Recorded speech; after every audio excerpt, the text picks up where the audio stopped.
Good morning, everyone. Thought I'd bring you along today and just give you a little tour of what's going on around here. We've got our neighbor who is walking along our fence line spraying Roundup. I can't even tell you how unhappy that makes me. But I mean, I don't know. Talk to him. See how far that gets us. City boy has come to the country, and I guess Roundup is a thing. So he's not spraying it all along the fence, but he's going along a little bit there in certain little weedy areas. And okay, I will figure that one out off camera. So I walked back here to the garden, y'all. If you saw my video talking about what I'm going to do with these gardens and the ground cover, and well, you know what? I'm not telling y'all what I'm going to do anymore because it always tends to change before I get to it. So today I want to just turn you around and show you what is going on. Now here are the peanuts, y'all. Aren't they gorgeous? It is doing so good. They do. Peanuts love sandy soil. So now I did fertilize them once with some triple 10. I'm trying very hard to get away from any kind of synthetic fertilizers or pesticides and things like that, but it's a process. I don't think I'm going to put 10-10-10 on it again. I've got some mushroom compost. I do believe I'm going to put that along the side and pull that all up on there. Right here I planted some marigolds, French marigolds. I had my okra right here and nematodes really got a hold of it. And I heard where the French marigolds will really get rid of your nematode problem. So that's why I planted them seeds all along there. But I don't think they've been kept moist enough. I had the hay over them and then I moved it back. I don't know, guys, trial and error. But now I've got a second row of beans, or a second planting of just the bush beans there, the green bush beans. Everybody in the house loves those things, so. And I put up some, but I'd love a lot more. Got some in the freezer and we want to can some, so I've got those there. Now over here are sweet potatoes. They are trucking right along, looking really good. We should be able to harvest in about another month. Now these over here, these were our some slips that grew up a little later. And so they're a lot slower to get going. But we've got a long summer, a long planting season, so I'm going to leave those two there. Now here we've got some herbs, yarrow and hyssop. And here I just replanted my okra. Sorry guys, I'm trying to get laryngitis, or I don't know what is going on with me, but something with my throat. So I ate my garlic this morning. But you can see the okra is coming up and doing really well. Here are my tomato starts, my San Marzanos, and they look awesome too. I'm really pleased. Now this little guy right here, I just came out here. I think a little bunny or something got out here because it was just like clipped off and laying over there. So I pulled it out, but I've got some more transplants in the greenhouse that'll be ready to come out before too long. But there those are. They are doing well. I didn't have enough to finish out, but like I said, I've got those other ones, and we'll get those out here and add them to the mix. Look at them. They're looking pretty. Now that is mushroom compost. I dug a hole, planted them nice and deep, put a little rabbit manure in the bottom, added some mushroom compost down in the hole, and then planted my tomatoes. So I'm expecting good results, so we'll just keep our fingers crossed. Now back here on the back garden, you can see Andrew went through here with a mower, mowed it down. I've started coming through here and pulling grass by hand because I would still like to get a cover crop back here and just kind of let it sit for a season. So that's the plan with that. I do have some things to show you. I'm super excited about some finished things that we've started with you guys. And now we get to show you the end results. So now this is the compost bin, all finished up. Andrew got it. We did find another pallet, a couple more pallets. that were the same size, so we were able to finish it up. And I am just super excited. And you can see in the video, Andrew talked about using different size boards. You didn't have to be a 1x4, it's just what we had. But he also had some 1x6s, 1x8s. I don't think there's 1x8. Is that a 1x8? I don't know. But anyway, so he put those in there. Now you can see this one bin, it's pretty full. So as soon as we get that all filled up, I'm gonna throw some worms in there, and then we'll start on this one right here. Looks like some eggs already got over there somehow. Probably children. Now the fencing that we had for our breast chickens, it was very temporary, and there was a bit of a crack at one end where we closed the door up. Anyway, we don't know how it happened. But one night we forgot to put them away, and one of the dogs, or all the dogs, who knows, got one of the females, one of the hens, or pullets. And so we lost her, which was very, very sad. But since then, Andrew has put up a nice fence for them, nice and solid, made it even longer, put up a nice gate, and I guess his work boots. I know in Texas you see cowboy boots on the top of fences a lot, or we did when we visited the Bluebell area. But you can see here, nice and long, and there are 2 doors down there, so we'll alternate. Once we get chickens over on the other side, we'll just alternate days that they get to come out. But everyone else is doing really, really well. Now there's Izzy and Pork Chop. They are enjoying their space. And look at Pork Chop right there, guys. He actually was eating grass just a minute ago. They do a lot of rooting, you can see. But he actually had a piece of weed in his mouth. I hope y'all can see that. It was super cute. But there they are. Looking good. Old Pork Chop. He's a lot smaller than Izzy. Guys, I want to apologize about my voice. I don't know if I'm getting laryngitis or what I'm getting. I feel fine, but my throat feels super weird. And they are loving it. Now you see over there, that's their little house. We still haven't gotten their bigger house built. We're hoping to get that done today, along with one for our dogs, because they've been hanging out in the garage and it's time for them to get out of there. They cause too much chaos. But over there you can see they have rooted up. They have just had themselves a good old time. So I'd really like to get them a little waller right out here in the middle somewhere. We'll just have to see. But there they are. They're doing good and they're loving their space. Nothing new with the goats, except that I think Miss Fiona got pregnant before they were put in the pen together. I think there might have been a little sneak attack somewhere there. We have been able to get some things accomplished. Not as much as we had hoped by this point, because Andrew ended up with an injury. He got burned pretty bad on his legs, both of his legs, from the knees down. And so we've been having to kind of keep him inside out of the dirt and get things kind of healing up. But today he is back out and back at work.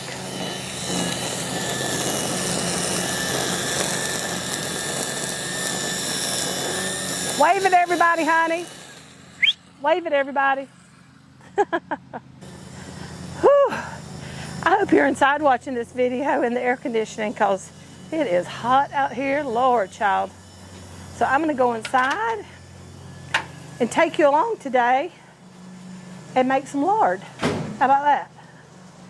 All right, guys, today I want to do a little something special. I haven't had you in the kitchen but once since we've been in our new house. Yesterday I was rummaging through our freezer and ran across a pack of pork fat, and I thought I was out, and I had just rendered up a pack a couple weeks ago, and I thought, oh man, that's my last one. What am I gonna do? My pigs aren't near time to butcher, but I found another one. So today I want to take you along with me and show you how I render lard.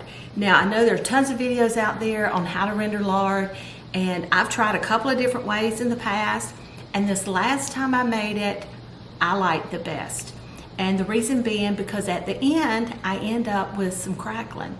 With some of the crackling, we're going to go ahead and salt it while it's nice and hot and eat it fresh. Oh, it's so good, melt in your mouth. Slap your mama good. I'm telling you, y'all, it is good. And the rest of it, we're gonna put it in a Ziploc bag, stick it in the freezer, and that way we can pull it out and throw it into some cornbread when we get ready for a nice big pan of cornbread with a big pot of beans, some sausage in there. Y'all, that's some good eating. So today I'm going to take you with me and show you how I do it. Now this, I took it out of the freezer yesterday and stuck it in the refrigerator. You can still see some ice on there and stuff. See on there? And now there is such a thing as like regular lard and leaf lard, depending on what part of the pig it comes from. This I bought at a supermarket. Well, it was a butcher shop and slash little market, and so it's like whatever. Now I do hope that when we butcher our pig, that I'll be able to find a butcher that will be able to separate my lard for me. The leaf lard, it's not as strong in the pork flavor. It's much milder, and people will use that like in pie crust and gives it a really good flavor. And I am going to do that really, really soon. So especially, guys, I mean, the lard, you could use it in your pie crust for quiche and things like that. Oh my gosh, can you imagine? That would be so good. I don't think I'd use it for an apple pie unless it was like the leaf lard that was very, very mild. But for the more savory lard, you could use it for your quiches and your pie crust. Oh, we're gonna have to do that. All right, so the first thing I'm gonna do, you don't want it to be like room temperature or anything like that, because it's really hard to cut. So you want it to be nice and cold, not frozen, because that makes it a little difficult to cut. But then we're just gonna slice it. We're gonna slice it up in small pieces, and then we're gonna add it to my Dutch oven there.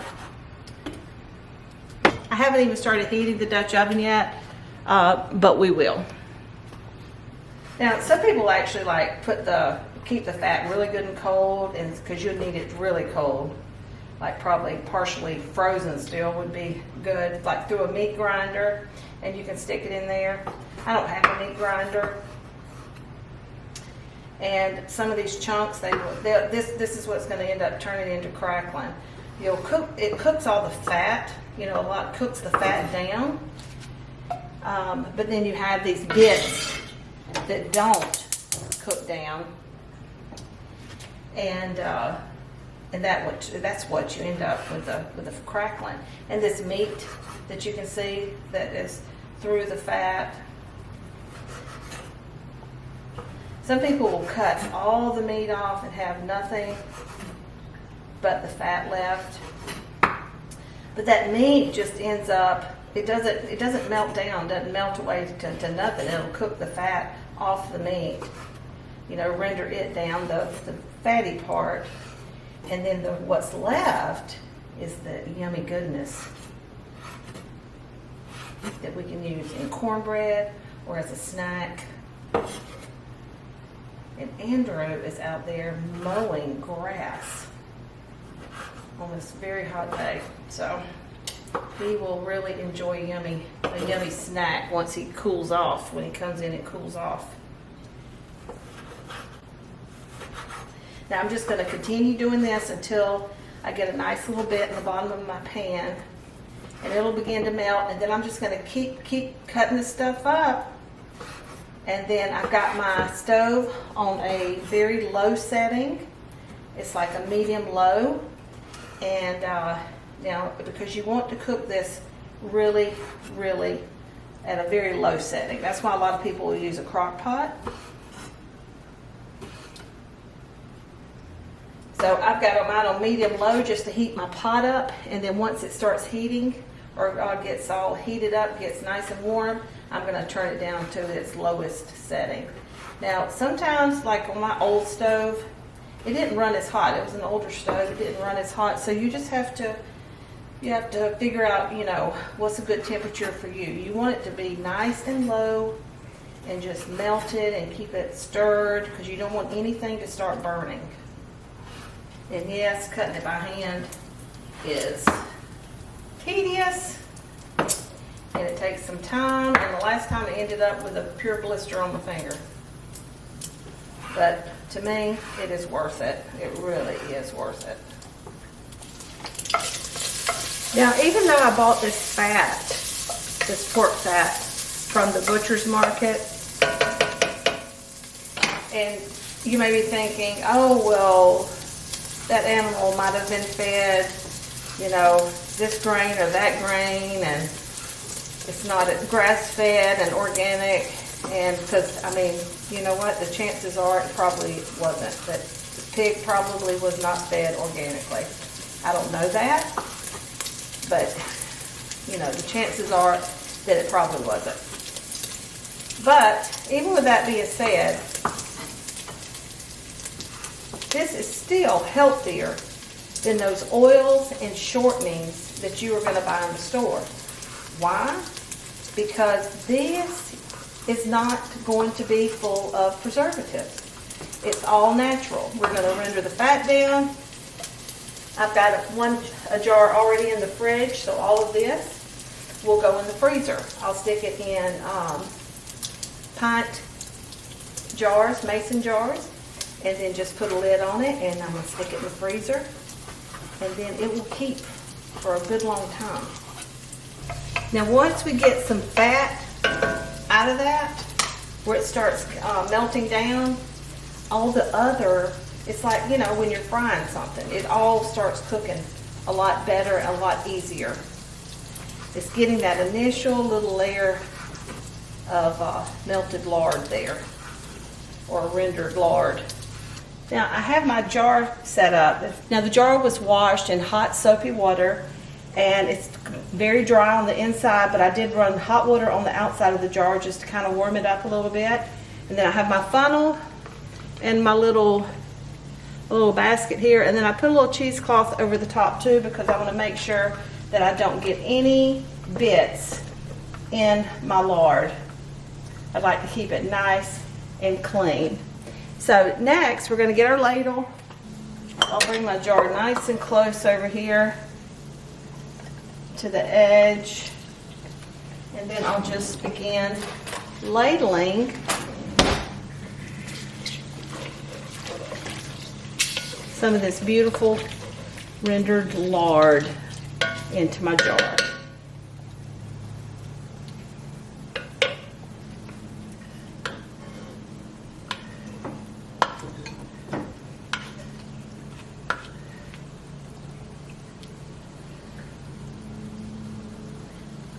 See, and it's super hard not to get any of the chunks in your ladle.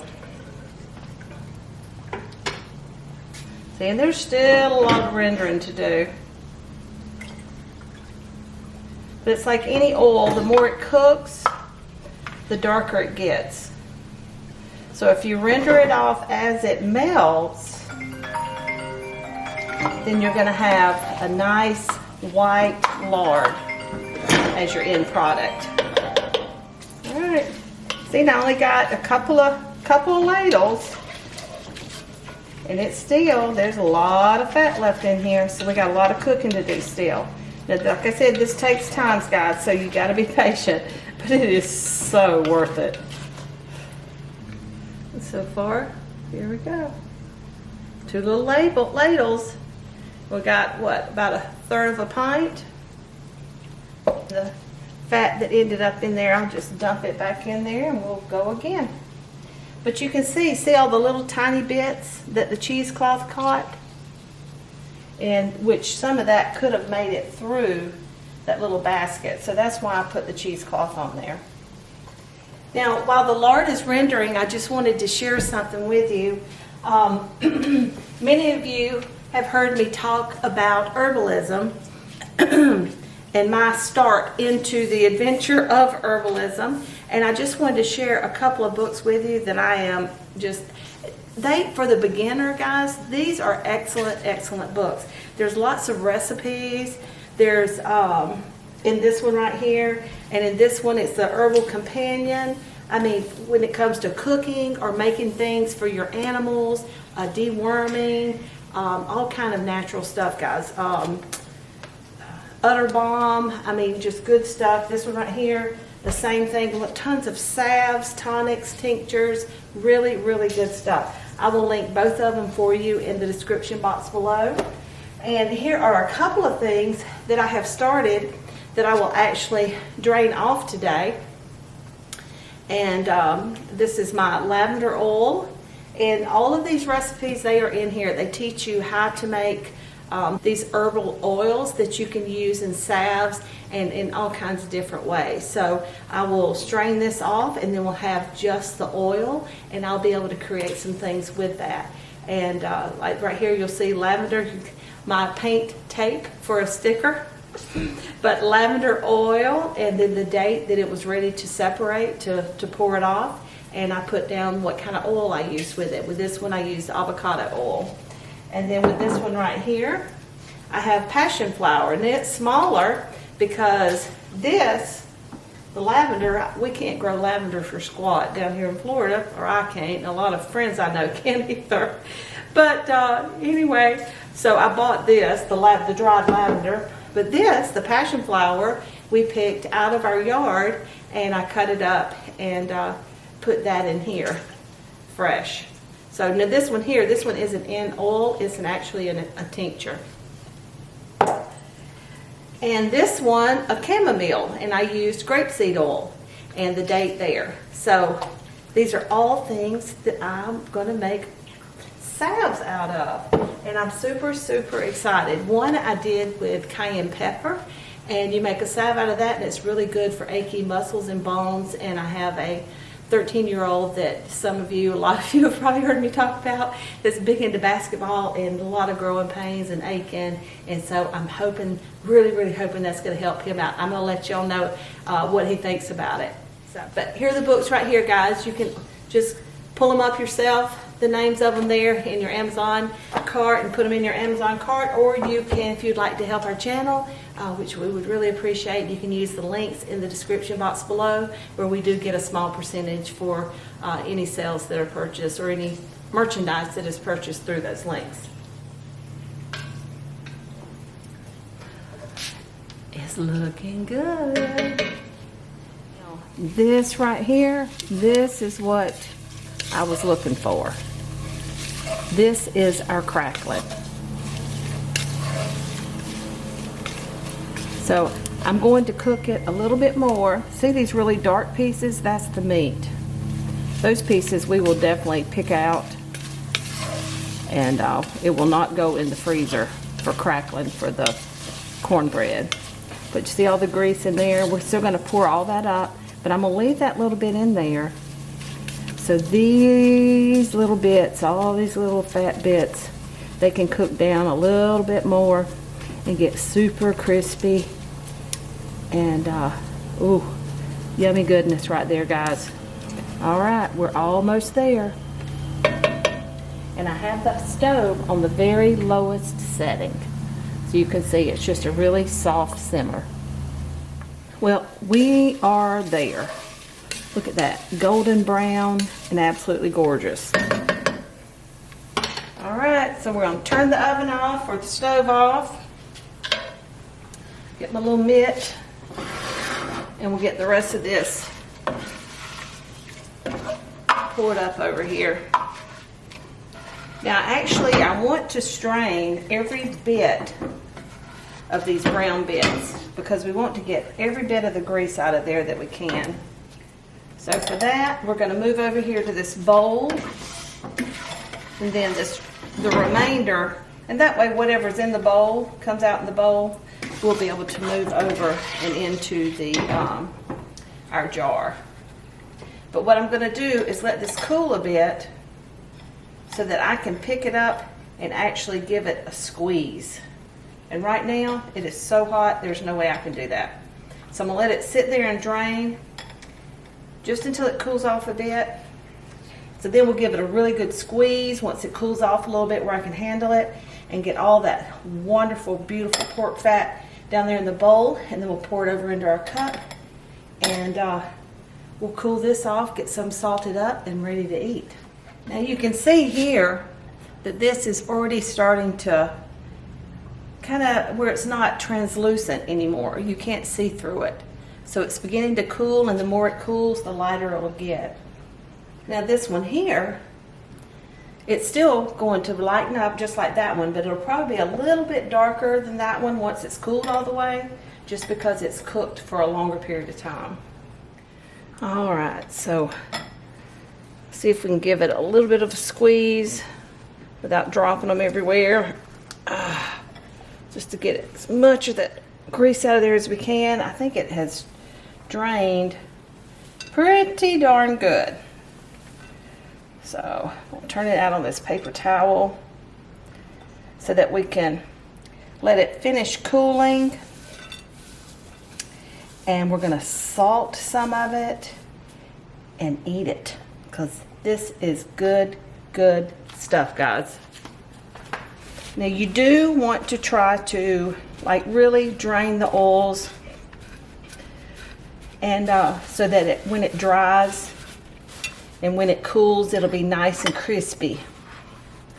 Just pull some over here on the saucer. Continue to let this really cool and dry out, and I will pick out all these meaty pieces. I'm gonna throw those over here. I will pick out all those little meaty pieces before they go before it goes in the freezer. All right, y'all. All right. So we have our little bits over here on the saucer. Just sprinkle a little salt over the top. It's gonna be good. I just want to mix it around so the salt kind of sticks to it. There we go.